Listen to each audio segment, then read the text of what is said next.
Assalamualaikum warahmatullahi wabarakatuh. Perkenalkan, saya Hoirunisa dari kelas 10 Di sini saya akan menjelaskan tentang aspek ekonomi dan aspek hukum dari produk informatika. Langsung saja kita masuk ke pembahasan yang pertama, yaitu mengenai aspek ekonomi. Dalam aspek ekonomi, produk informatika mengalami perkembangan yang signifikan mulai dari penemuan pertama komputer. Seiring waktu berjalan, nyatanya teknologi yang memanfaatkan ilmu informatika juga kian bertambah. Sebut saja salah satunya komputer. Produk ini awalnya diciptakan dengan berbagai macam kekurangan. Sekarang, komputer sudah banyak varian dengan spesifikasi tertentu yang dibuat demi menyampaikan konsumen atau pengguna. Selain komputer, kita juga bisa melihat contoh aspek ekonomi produk informatika dari smartphone. Bukan hanya untuk sekedar komunikasi, perkembangannya jauh melampaui itu.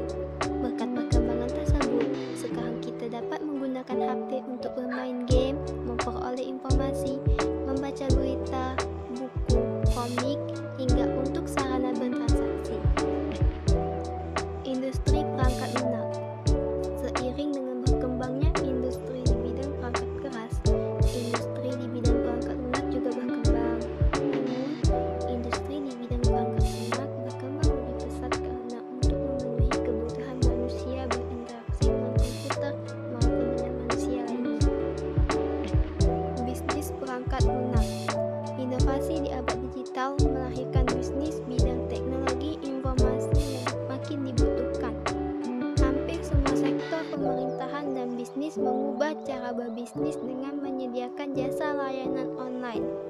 Anak-anak muda yang kreatif menumbuhkan perusahaan-perusahaan dari garasi yang melahirkan perusahaan raksasa di bidang teknologi informasi seperti Microsoft, Apple, Google, Facebook.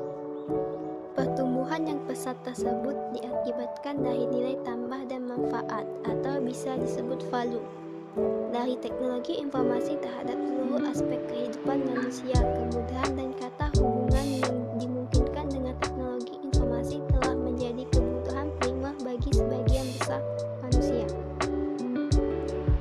Perusahaan melakukan investasi di aspek teknologi informasi untuk mendapatkan teknologi yang belum dimiliki oleh saingan mereka, sehingga menjadi suatu competitive advantage yang dapat membuat mereka unggul dari perusahaan saingan mereka.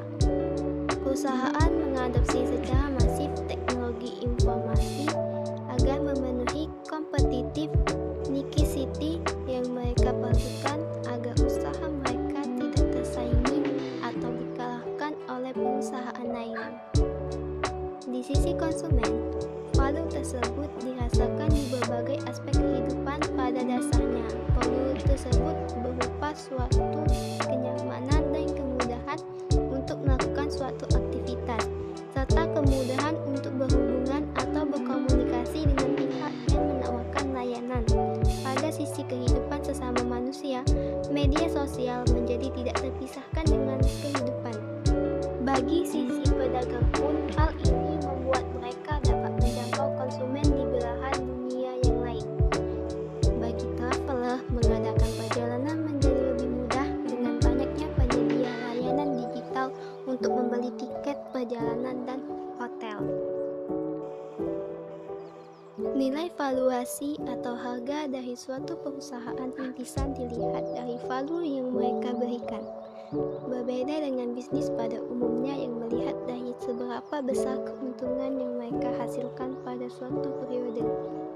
Para pendiri ini melahirkan perusahaan tersebut berdasarkan hasil pemikiran mereka pada saat melihat fenomena dan permasalahan yang terjadi di masyarakat.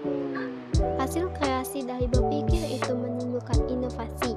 Jika diwujudkan, dapat menjadi produk-produk yang bernilai bagi masyarakat dan bernilai ekonomi, serta mengangkat martabat bangsa, dan merupakan suatu perindustrian inteligensi. Pembahasan selanjutnya adalah mengenai aspek hukum. Berbeda dengan ekonomi, aspek hukum lebih mengacu pada hak hukum produk sebagai kepemilikan individu begitu, ada landasan hukum yang melarang suatu produk informatika dibagikan secara cuma-cuma. Pelanggaran ini paling banyak terjadi di produk perangkat lunak yang mudah diakses. Namun, hak kepemilikan tetap harus dilihat sebagai aspek hukum produk informatika. Peraturan ini memberitahukan perihal izin, hak, serta pembahasan atas suatu software. Kepemilikan suatu produk ini diistilahkan sebagai lisensi. Sementara itu, ada sejumlah jenis lisensi hukum produk informatika. Yang pertama ada lisensi komersil, yang mengatur tentang kepemilikan suatu produk yang sifatnya mengikat.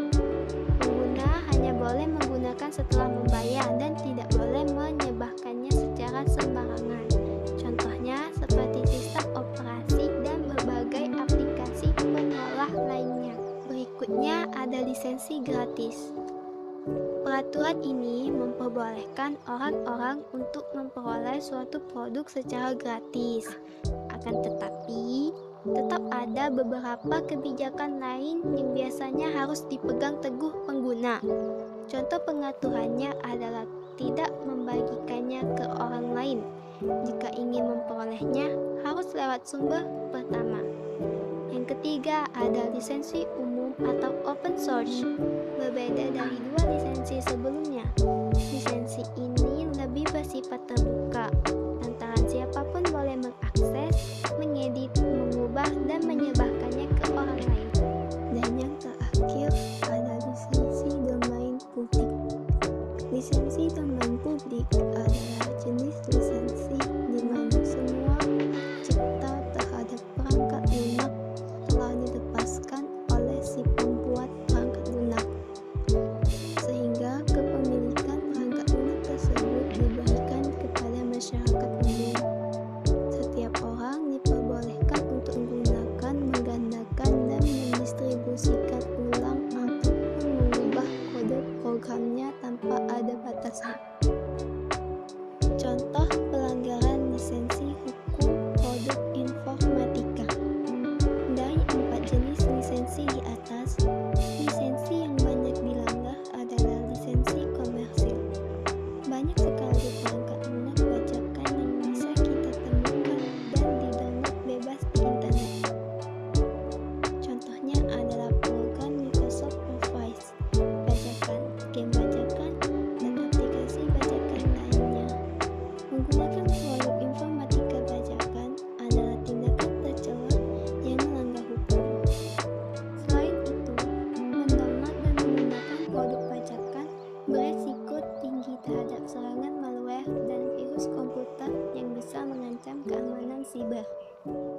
Sebab banyak produk informatika bajakan yang sengaja disertai program berbahaya yang tidak